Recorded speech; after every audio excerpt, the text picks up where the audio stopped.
पूजिते शङ्खचक्र गदाहस्ते महालक्ष्मी नमोऽस्तुते नमस्ते गरुडारूढे कोलासुरभयङ्करी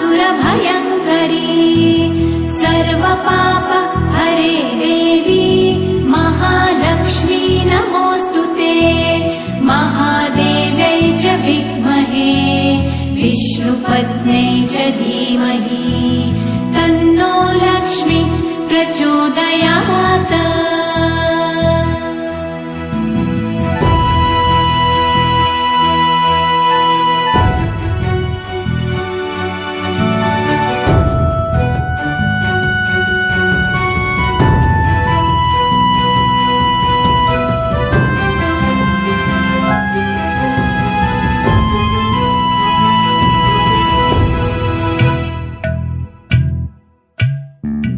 सर्वज्ञे सर्ववरदे सर्वदुष्ट भयङ्करी सर्वदुःख हरे देवी महालक्ष्मी नमोऽस्तुते सिद्धिबुद्धिप्रदे देवी भुक्तिमुक्तिप्रदायिनी मन्त्रमूर्ते सदा देवी महालक्ष्मी नमोऽस्तुते महादेव्यै च विद्महे विष्णुपत्न्यै च धीमहि तन्नो लक्ष्मी प्रचोदयात्।